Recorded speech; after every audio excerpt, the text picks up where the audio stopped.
Good evening. My name is Russell Ackaway, and you're watching Respect. Respect is a live TV talk show with young people discussing vital issues of the day for them. There are different topics and different shows, and the purpose of Respect, they're twofold. One is to give youth a voice, which to my knowledge, no stations really are carrying that kind of thing. And for young people to be helping young people. The show is not adult-driven, it's teen, young people, young adult-driven, which is the way it should be and could be. And so tonight, the topic is absent fathers versus absent versus emotionally absent fathers. I say physically versus emotionally because we're talking about fathers who are not there, who are at home, who either passed away, living someplace else, are ill, very ill, and just not available in a hospital, nursing home, versus emotionally absent fathers who are there, who are in the home, but are not available to the young person. And that's a topic for another show. So tonight I have three panelists, and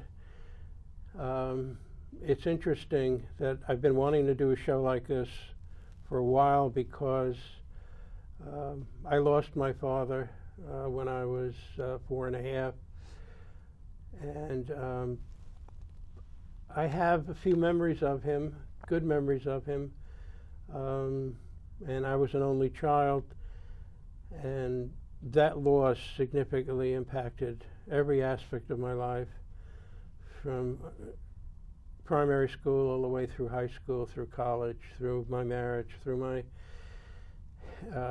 academic career. I finally had to get it worked on in therapy myself for many years. It's very important, if I get a chance to talk about this later, to mourn the loss. You're not really free of that loss of a parent or a pet or a friend unless you engage in a mourning process, which takes a significant period of time to do.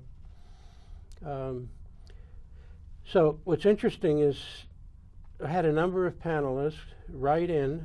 What I do is recruit panelists and ask them to tell me what they think is an important topic. And in this time around, absent fathers came out on top.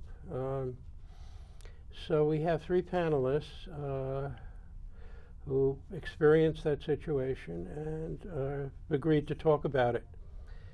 And so we have Oneca Hitchman, Blair Garner, and Leon Wilson.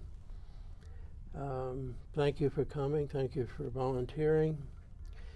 So let's begin by saying, say a little bit about yourself and perhaps talk about the absence, physical absence of your father. In general, we'll get to more specific things later. Do you want to start or want to volunteer? Sure, I can start. Okay. So my name is Oneca Hitchman, and about myself, I graduated from Brown University about 3 years ago, and I've been working in events in the entertainment industry since.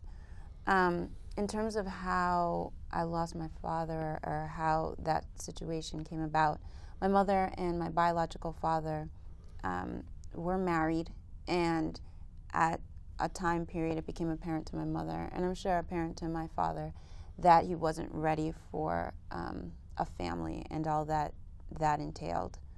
So my mother filed for divorce. They ended up getting a divorce, and I had agreed to have joint custody. And for a while, I think that was the case. I did see my father. But around 3 years old, he no longer started to come around. And so I haven't seen him since. And even that process has been told to me. I don't really remember him. Okay. Blair? Okay, well, my name is Blair Garner. I'm 16. I go to Uniondale High School, and my situation is I lost my father around when I was 10 years old. He went to jail, and you know, he's very supportive, but I guess it's not enough what I need, so it's very emotional. Okay. What year are you in high school? I'm in 10th grade. 10th grade? That's a sophomore? Yes. Okay. Leon? My name is Leon Wilson, again. I'm a graduate of the City University of New York. I'm currently in the IT field. And my scenario was I just never had a father. I knew of the man, I seen pictures, but he just wasn't there, wasn't around. What happened? I mean, you just don't. You know, my mom was young, and my father was young too, and it was just a bad mix, Okay. so to speak, and just didn't start out good. I have the sense that this is hard for you guys to talk about. Yeah. Yeah, I can understand that. I feel the same way. I lost my father, as I said, when I was 4.5, and I don't know whether, to this day, whether it was a suicide, an accident, or a homicide. He fell down an elevator shaft. He was working in a blue collar in a milk factory. My mother told me there were some employees there who were, he was going to get a promotion, and they were jealous of him, envious of him, or he was depressed. He was working with one eye. We were very poor. Anyway, so what, and I began by having a lot of difficulty in elementary school. I was still very depressed and disoriented. No one really talked to me about his death, and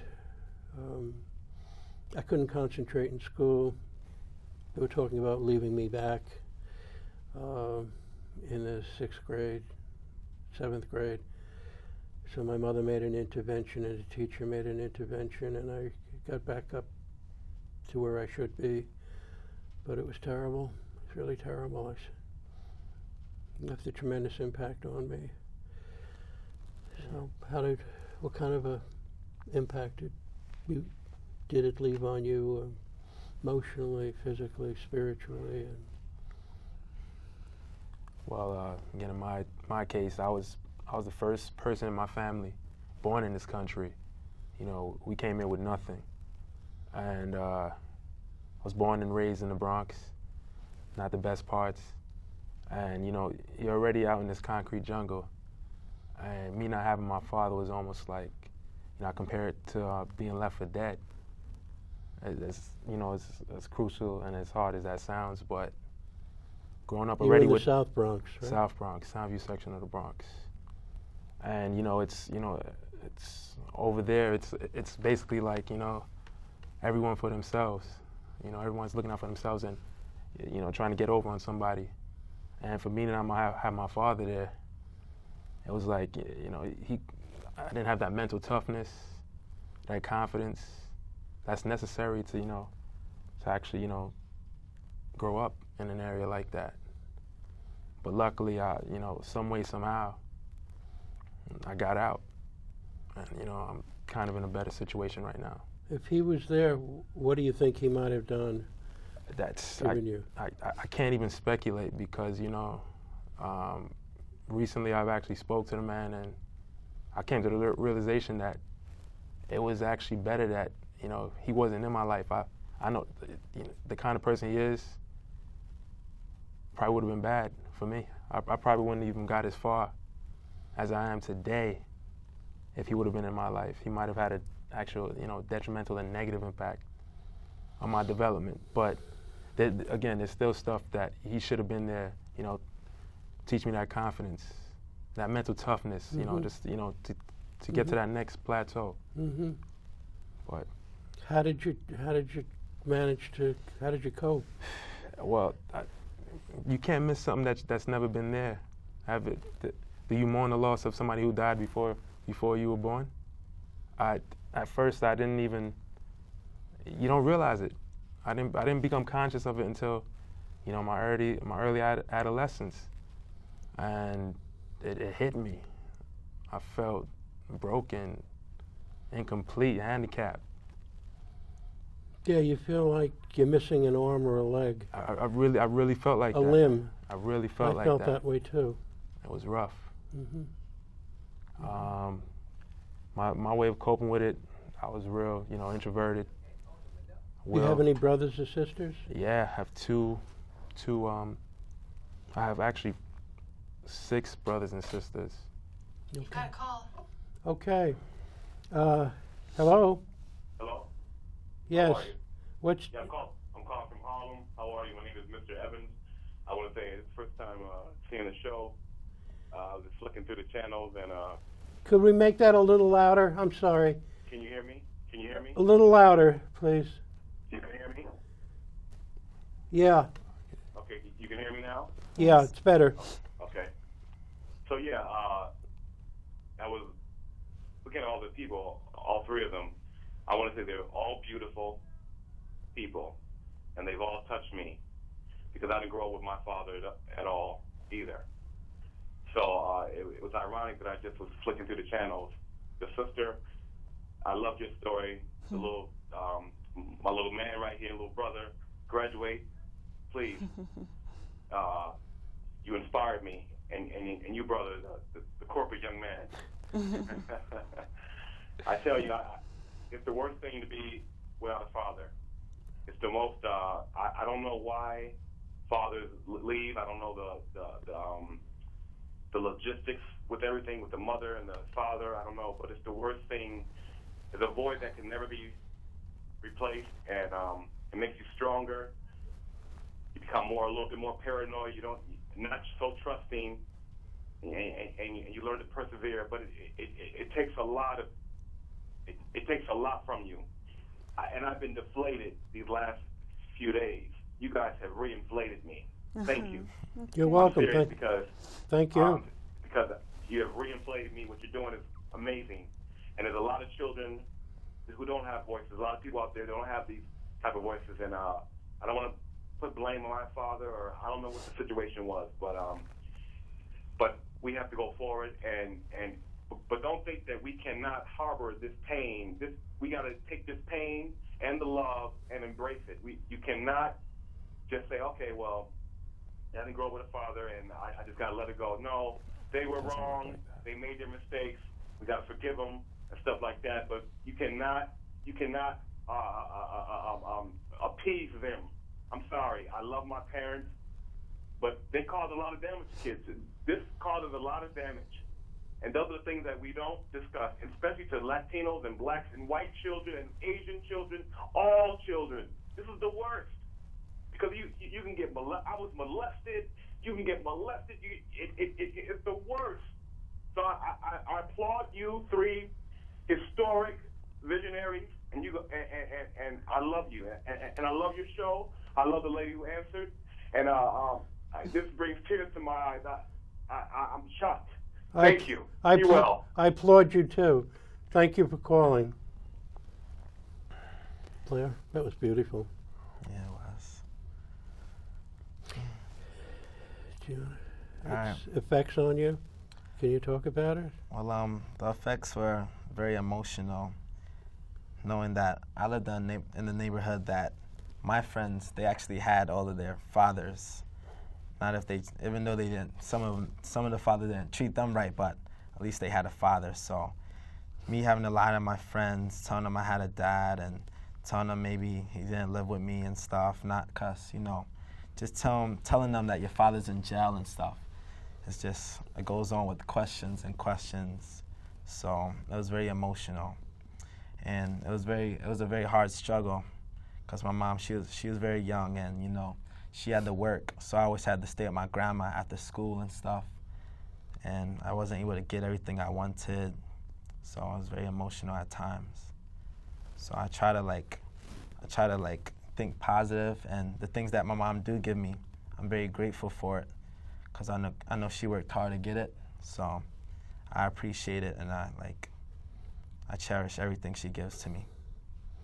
I had the same situation where just about all my friends had fathers, and they had homes, you know, and when my father passed away, my mother had to go out to work, and I was left with my grandmother, and my grandmother can only speak Arabic, so I had to learn to speak Arabic. But it was good. It's useful today. But how did you cope? I mean, what? Well, not having a father. Did you feel alone, lonely? Yes, I felt very lonely, you know, it's like not being able to tell, you know, it's just my mom, so I don't feel comfortable telling her all the guy stuff. And not all my friends were very supportive, as I would be if they didn't have a father. So it was very hard, so I always kept to myself. I was very antisocial for a while, you know, but it kind of just, I guess, it was kind of positive because I got good grades. I wasn't really distracted. I just tried to stay focused, you know. I wanted to be something in life, so I wanted to grow up to be a good father, you know. That's great. Thank you. Well, for me, you know, and it's been so nice hearing you guys talk, and it's really inspirational to hear that caller, his experience, because for me, you know, I have such a force in my mother and my grandmother, and in all the women in my family, my aunts as well. And so growing up, I think that fortitude was continuously kind of seeped into me. And so I think what's really interesting that a lot of people have touched on, and what was my experience as well, is that, you know, I had a little bit of a different experience because I had a lot of friends that did well in school. I hardly even remember it, and it didn't affect me in the exact same way that's been described. But one thing that I think I can definitely relate to is the fact that adversity and that type of hardship, or feeling like there's anything that wasn't there, kind of builds you into a person that you maybe wouldn't be if the person was there, you know? And I have been built by these strong women in my life to the point where nothing really scares me. Adversity, hardship,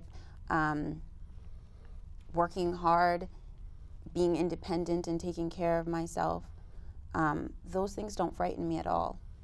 And so, you know, I think that there's always a lesson to be learned in every... Where has it affected you? Where has it affected me? I mean, I think it's affected me more as I've gotten older. Okay. There's certain things that, you know, as you get older, who's going to walk me down the aisle and things of that nature that perhaps you wouldn't think of beforehand. The answer to that question is my mother will walk me down the aisle. But those are the type of things that come more into your consciousness that weren't in my consciousness beforehand. Okay.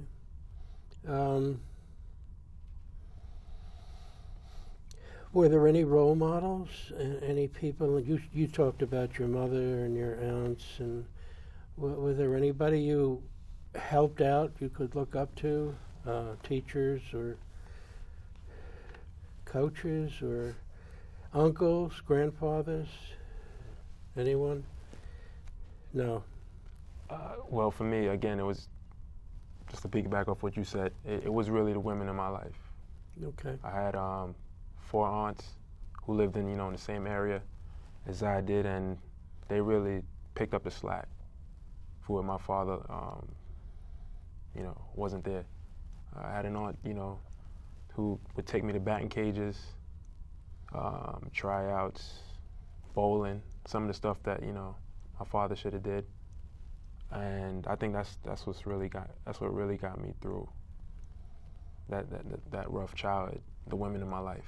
Okay, My they aunts, were there. They pushed yeah, it hard. They never doubted anything I did. They basically thought I had the Midas touch. Anything I touched, you know, would be good, and that did a lot for me. That's great. Yeah, I don't tell them enough, but they really had a big impact on my life and the man I am currently today. Blair, anybody?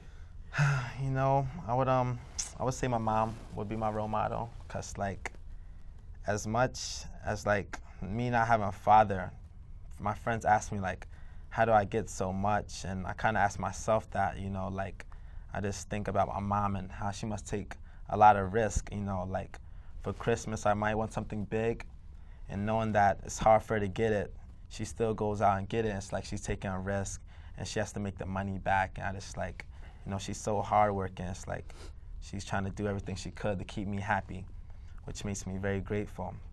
So that made me very strong, you know. So now it's like I appreciate everything. I try not to ask for as much, even though she tries to give me as much as I want, which sometimes I don't even ask for. So I would say like she would be my role model. Hello? Hello? Yes. Hi. Hi. I just wanted to say that this is a great show, and I'm really liking what I'm hearing. You kids are role models. You should be role models among your peers. Thank you. Thank you. Because you know, I actually am a school teacher, and I see a lot of kids here that have similar backgrounds, but you don't see them acting respectful. You see them like going to you know, using the N-word a lot and just being generally disrespectful, and then falling into the whole gang thing because that's what they look up to, because that's what's around them. That becomes a substitute for a father figure or a hero. Yeah. A hero. Right, and you know, it's just something to really think about, because you know, I think about the whole, like, you know, you hear even when the father's in the picture, something bad could happen. Like, look at that Mackenzie Phillips thing with her father. You know, she was molested by her own dad for like years.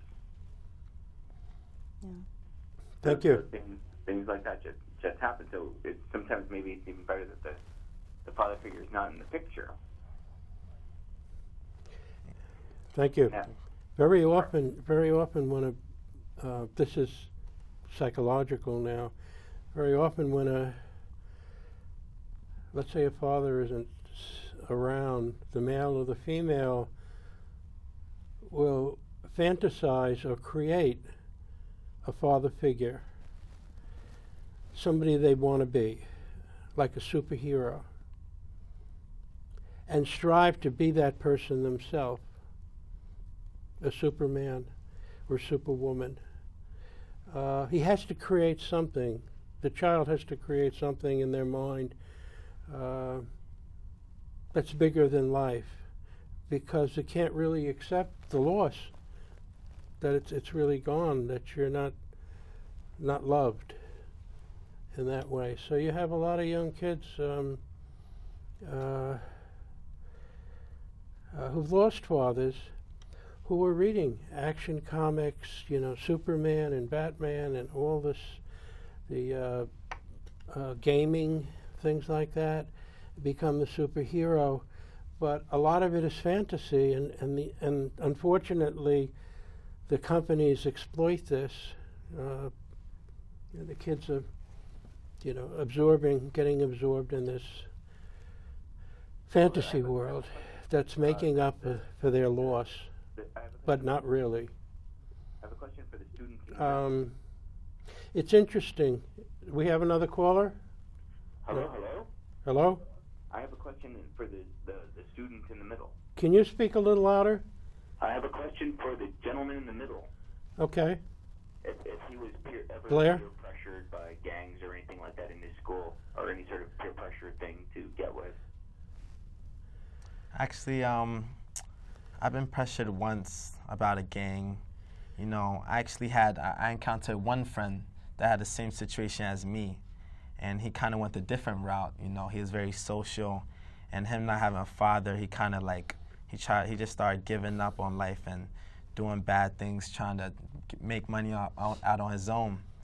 And you know, I try to like prevent him from doing that, showing him like maybe I would like say if I had money, I would give him half of my money just so that he don't have to go out doing all the bad stuff to get that. So I kept him. He became one of my best friends, even though he did bad stuff. It's like I know he could do better with himself, and he has the potential to change, and he actually did towards the end. See, that's a good example of what I've become, what you've become, what I've heard. All three of you are like mentors. You help other people. I know you've told me that. You have two brothers, younger brothers? Yeah. That you're the... I have two younger brothers who, you know, it was the same vicious cycle, you know, twice after me. They didn't have a father. They're stepbrothers, right? No, same Brother. mother. Same mother. Yeah. And, you know, it's like, I even now, I'm almost like their father. I'm buying them food, buying them clothes, making sure, you know, they stay on the right path. And me just being there for them, I don't know if it makes any sense. It almost, that helped me out, not having a father, just being there for them. Like, Do you feel burdened at times? Yeah, but this is something that I'm used to now after all those years of having that on my back, and I actually embrace it now. Really do. Blair, you sound like you brought up the idea of a father figure to other kids. Yeah, I was very supportive. You know, me not having a father, that kind of just made me want to help everybody else. Me too. Like every time I encounter somebody who has the same situation as me, it makes me emotional, but then it makes me like, okay, let me see what's wrong with this kid. Maybe I could help him out. If it's even my last dime, I'll give it to him just to make sure he stays off the streets and show him the right route. Because like I didn't always get good grades, but me wanting to be something in life, it made me want to get good grades, because then if I'm trying to help him out and I'm not doing the right thing, then of course it's like I'm not showing him that I'm doing what I'm trying to teach him to do. And you strike me as a nurturing woman. Yeah, I think that our experience kind of brings that out on you, of you. I think, you know, I have a lot of maternal instincts based on, you know, my mom had to be the mother and the father and the friend and the uncle and the sister and the aunt. She was really everything. And I think that you learn from your parents, and so that's kind of what I've done as well. Like with my friends, with my mom sometimes, you know, with my grandmother, you end up nurturing everybody around you because that's what you've been taught is love, you know, and you know what the opposite of that is, and you don't want to do that. I don't want anybody in my life to feel like I'm absent. I want everybody in my life to feel like I'm there. Well, I felt that, you know, I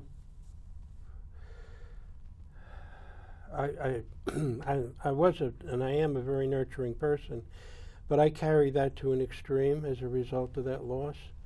And in therapy, I really had to stop giving and learn how to get to myself. It was like I was giving 90, the other people, even in my marriage, that's why it didn't work. It affected my marriage, and you know, I believe 60-40, 50-50, but not 90-10. I mean, it just doesn't work. And but giving is such a natural, reflexive thing. You know, it gives you pleasure, especially if the person responds to it. Thank you. Okay, we have a caller. Hello? Yes, hi, how are you guys tonight? Okay. I just want to say I'm a huge fan. I think you guys spread nothing but joy throughout this whole show. I love it. Just listening to you guys just make life upbeat. You make life positive. And I think we could learn a lot from people like you. I mean, it's amazing. Keep everybody straight. Keep them, you know, traveling a good road. Have them not suck a lot of cock, but You get my Mm. Okay. It's something that just occurred to me when you, and I realized when you were talking that I was surrounded by women after my father passed away. My grandmother and my mother had a lot of sisters that were living in the same building who looked after me. So what does that say to us? I mean, there's stereotypes here that we were raised by women. You too, you as well. And there's a stereotype of race that this only occurs in the African American community and it only occurs with men, but that's not true. It equally applies to women who have lost their fathers. Okay, we have another. Do you want to say something about the stereotype? Do you want? We'll hold on the. Okay. Hello. Hello. Hi. Hi. I have a question for the guy in the middle.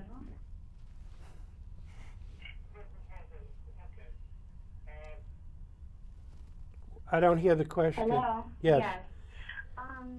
I think you guys should all take a bow and be very proud of yourselves for what you're doing, because it takes a lot to sit down and talk about these things. They're very important. What motivates you, even though your father figure is not in the picture at the moment? What keeps you going? Good question. What motivates me, I would say, is my mom. You know, it's very hard not having a father. Some mothers give up. Some mothers abort their child before they're even born. And for her to give me everything I ever wanted and to keep working and keep trying to keep me happy, like as if that's her only goal in life, that motivates me. Like, I don't want to let her down, because she did all this to, like, show me that she cares and show me never give up. So I try not to either, you know. I try to keep straightforward, always think positive, and look out for myself. Anyone else want to respond? My motivation personally is, in my mind, I always feel like I'm an underachiever. I could have went farther maybe if I had, certain people, in my lives. Maybe you will. I mean, you're young. Yeah, and I think that's what really keeps me going. I feel like I could always be doing more. I could have done more. And also, all my little brothers too, and my little sisters. I have to set an example for them. The cycle, the vicious cycle stops here with me. Could you be saying that loss somehow motivates? Definitely. You That's exactly what I'm versus saying. someone who hasn't experienced that loss? Yes. Yes. To achieve, to be successful? Yeah, definitely. I agree. I mean, you went to a great school and graduated and... Yeah, no, I mean, I put a lot of pressure on myself, a lot. And I think that's partially because, I don't know if it's subconscious, but there's always something in the back of your mind saying, like, nobody's going to tell you can't do something. I don't care what your circumstance was or your environment. You have to push yourself, Oneca. Like, you're the commander of your own life. And so that constant thought of being like, I have to do more, I have to do more, I have to prove that I'm not my circumstance. I can go as far as I want to, is a constant motivation. Hello? Hello? Hi, how you guys doing tonight? Okay. Hey. Good. I've been watching your show here, and I really want to give a shout out to the two of you that have been talking about how you stay motivated through your lives. I know you in the middle there was talking about your mother keeping you motivated, and I totally want in all of you out there who are doing such a great job, who are setting such positive models for other young people and other community activists. I just want to come into your faces right now. Okay. Thank you. Okay. How has this loss affected you in terms of some of the things I mentioned? schoolwork, emotional relationships with partners, males, females, spiritually. You still believe in God? Yes. God didn't take somebody away from you? No. Personally? Never thought that? No. Were you angry? Were you angry? No. I actually was never angry. I feel like God is the whole reason why I got through a lot of the things that I got through. Because after my biological father was out of the picture, about 3 years later, my mother remarried, and my stepfather didn't really have a relationship with me, but he was emotionally abusive towards my mother, and they stayed in that relationship for about 7 years and had a really messy divorce. And so after that, he ended up stealing everything out of our house, and she had to get 2 jobs. I had to work another job, and I was only like 14. So it was really difficult, and I think what really got me through all of that, in addition to my mother and my grandmother and my family and my close friends, is God. You know, and I definitely don't tell anybody what they should and shouldn't believe, but personally, that was really helpful for me, and that was my father, literally. Really? Yeah. Do you have a religious family? No, actually, my family isn't really religious. I think they're spiritual, but they're definitely not religious. I guess that kind of came from within. Okay. Great, you found it. Blair? At times, it actually made me very angry. At first, I was doing good and all, getting good grades, and then it became a distraction, you know. Like, if I'm doing so good, and then, like, more bad obstacles come, and I have to try to get through that, you know, the recession and all this stuff. At first, we were doing good.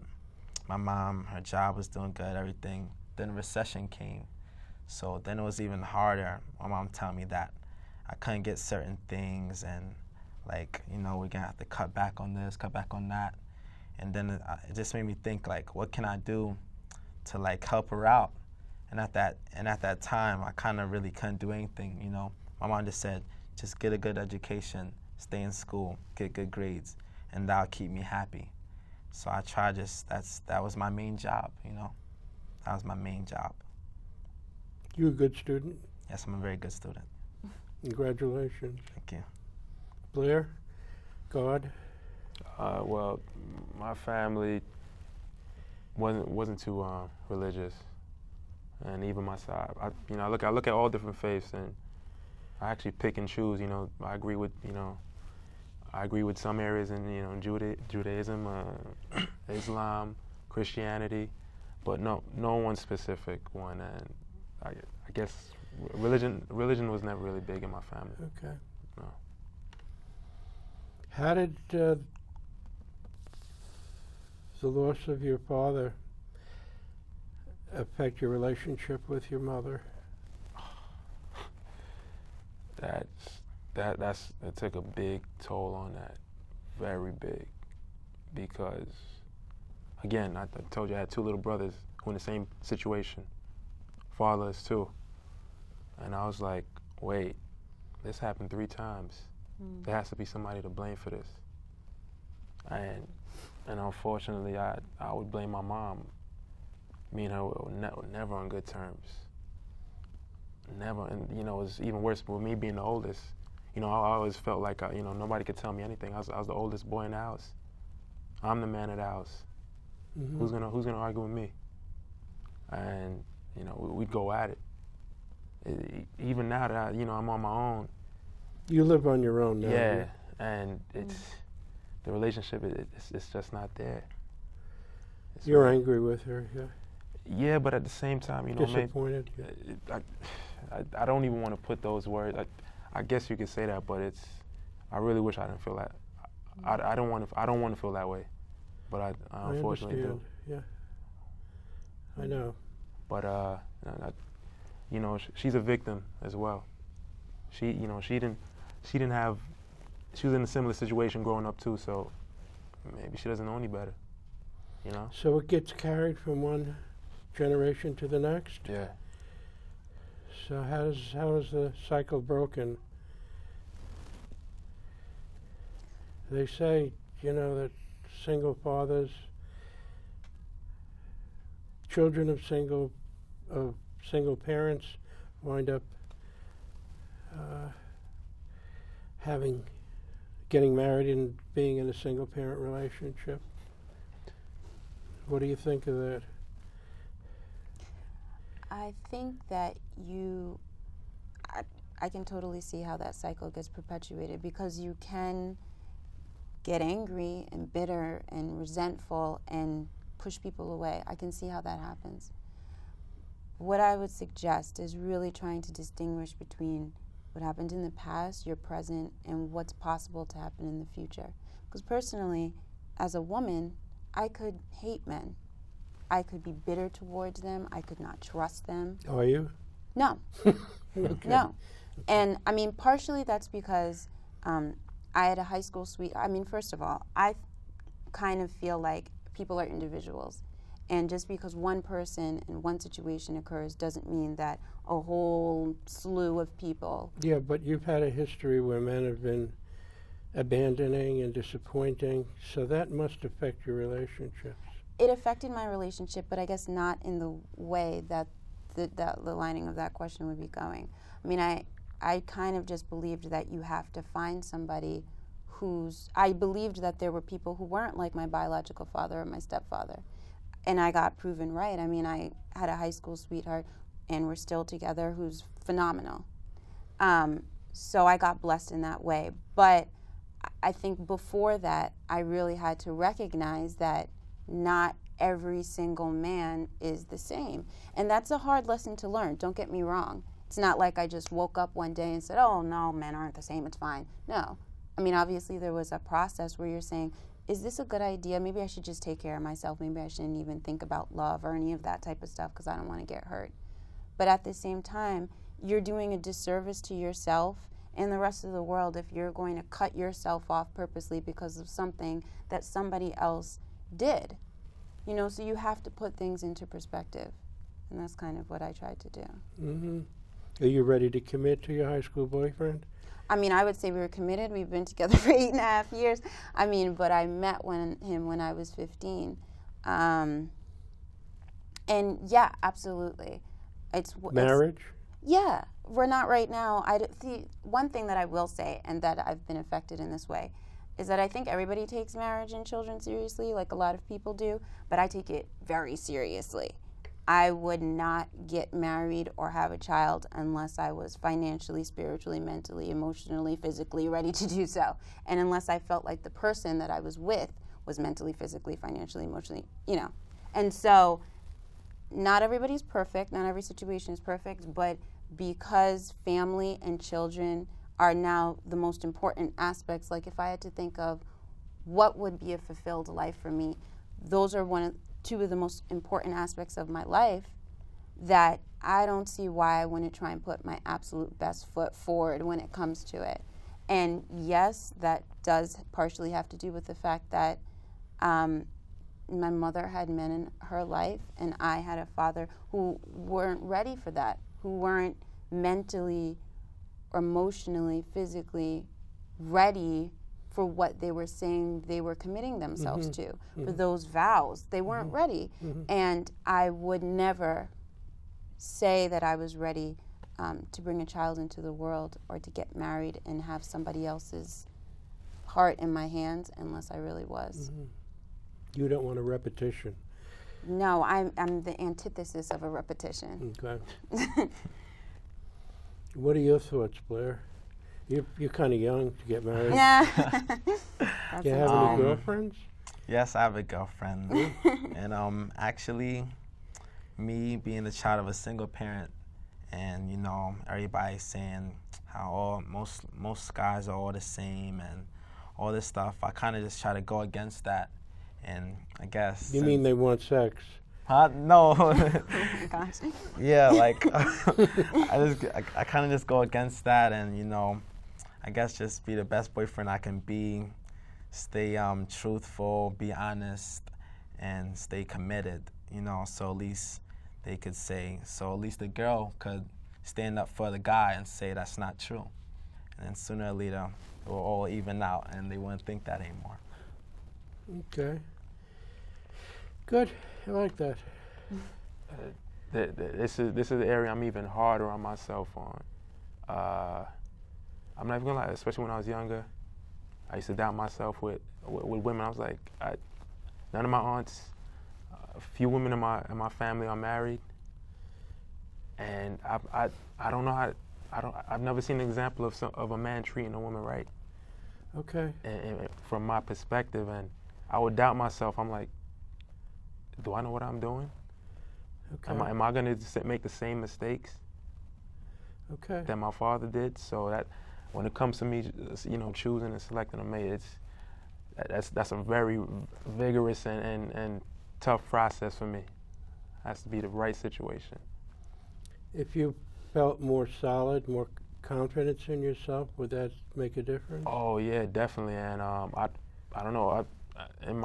As I'm getting older, I'm actually starting to you know, realize exactly how a woman should be treated, and you know what things I need to put on the table, you know, the compromise that needs to be made, and yeah, that day will eventually come. Is it right now? I don't think so, not yet. But I'm getting there. Good. Slowly but surely. Good. Glad to hear that. Okay, what? Where are we? Yeah. Believe it or not, like 3/4 of an hour has gone by already. Yeah, I told you it flies. Crazy. What should fathers be? I mean, what role do they have versus a mother's role? I mean, I know you can't really, you know, put a label on it, but what do they do that's different from that you needed, that's different from what a mother can provide? Have you thought about that? For me, you know, I always wanted somebody to be tough on me. Tough on you? I wanted somebody to, you know, correct me when I'm wrong. You know, a man versus a woman? I don't think a woman could really do that. A woman is more, you know, caring and more soothing. I wanted somebody to be cold with me, and it's, if I did something wrong, if I wasn't doing something right, you know, correct me in a stern way to get that toughness that wasn't really there in my childhood. That's what I always wanted. Even now, I can't stand when people, you know, let me make mistakes and they know it, just out of, you know, they don't want to hurt my feelings or something. Hurt my feelings. I want that. As crazy as it sounds, I don't think a woman could do that. That builds confidence. I don't think you want somebody beating up on you. I think you want somebody to be firm. Yeah, exactly. Exactly. Yeah, firm, consistent. To build that mental toughness that you know, the guys need. Yeah. Okay. Definitely. Blair? Well, me being a guy, even though my mom, she contributed a lot, I still think the father plays a very big part in a family, you know. I would want the guy to kind of be the role model, because, you know, okay, the guy has to marry the girl, to get married, and he has to stay committed and all this. And that's the stuff I'm going to look up to. So for him to not be there, it's kind of like all these things. Maybe I don't know what's right, if I'm doing something wrong. So I have to find out all on my own. I would have to see another family. Do you talk to your father? Do you see him? Yes, I talk to him. You talk to him about yourself, or you don't? Yeah, I tell him stuff. He tells me stuff, but, you know, like him not being there, maybe I don't think of the questions, and I can't just ask him questions when I want to ask him. It's all over the phone. So when he calls, it might just be, how are you, how you doing, and I'll tell him. But maybe something might come up and he won't be there to fix it. So like, what are some of the good things you know about him? Some of the good things it's a good father. You have memories of him, right? Yes, I have memories. Some of the good things was he was very funny. He was very nice. He always told the truth, which made me always tell the truth. That's good quality. So like, even though he wasn't there, the times that I do remember, I kind of just keep that as me. Since he wasn't there, all the things that he did do, I would just kind of try to do them, because I know they were right, because he was a good guy. So that's pretty much it. When do you think you'll see him again? When do I think I'll see him again? I don't know. Okay. Okay. Is there anything you can do? I know a lot of young people get involved in clubs and organizations like the Boy Scouts, the Explorers. With women, you have your role models, and have you thought about that? Some of those Boys and Girls Clubs, and I belong to a men's circle. In fact, one of the men in the men's circle, the coordinator of it, is watching tonight.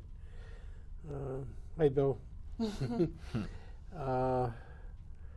a church organization, and it's really sorely lacking that boys don't have a group they can identify with.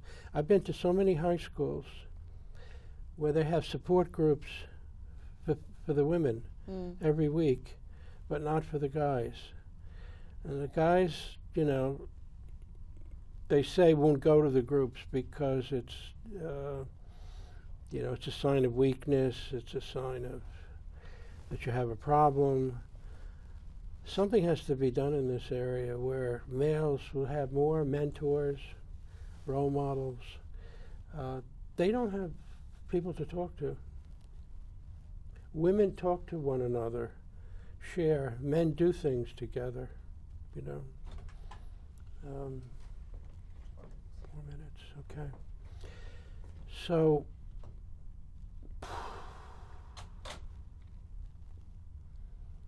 what advice do you have for the young people out there, the young adults who are struggling,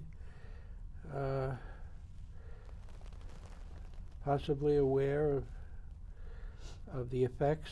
You're in call from credit cards. Hello? The effects of not having a father. What would you say to them? Think about it. I mean, some young people thrive, they're very successful without a father figure, but it's there. The scars are there. As you said, you feel like you lost a limb or something like that. Yeah. I don't know if it's more important for the male than it is for the female. What do you think? I mean, when they were talking, I actually kind of feel the opposite some ways. Like, my mom and the women in my family, it's great that they were so strong, but I got a lot of, like, take care of yourself, be independent. So in terms of what I would have missed, it's the opposite. With the firmness, I got the firmness. Okay.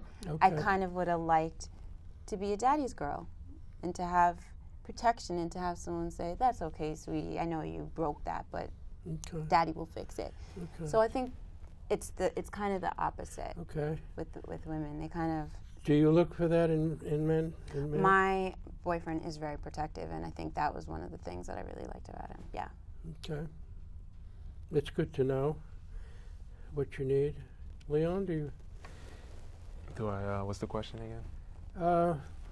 What would you like to say to young? It's.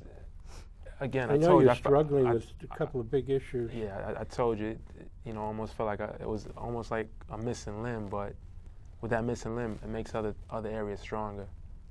And,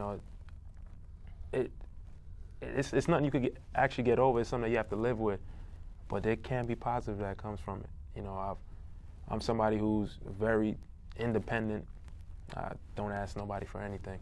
What kind of a father do you think you'd be? I'll probably be a very tough father. Very tough. Tough? Yeah. And why? I just don't want the kids to go I wouldn't want my kids to go through anything that I went through. You might not. You don't have to start that way. Yeah, but I don't know. I think I'm gonna be real strict, unfortunately for them. Okay. Blair, what kind of dad would you be?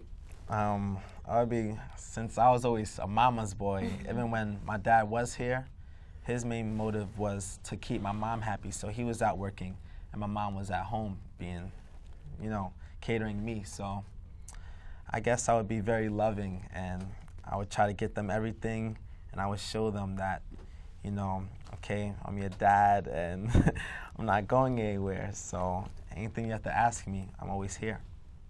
Okay. And? I think I'm going to be very hands-on and want to talk about emotions and how they feel all the time, because I do that with everybody. So very maternal, very nurturing. Okay. Know what they're feeling. I also would be very disciplined, because you never know what could happen. Even my main goal is to be the best father that there can be, but maybe something might happen, wrong time, wrong place, I'll end up in jail.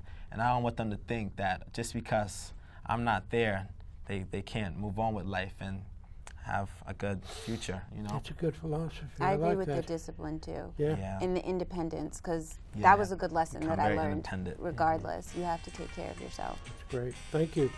I appreciate it. Thank you. Okay. Hi, Mommy.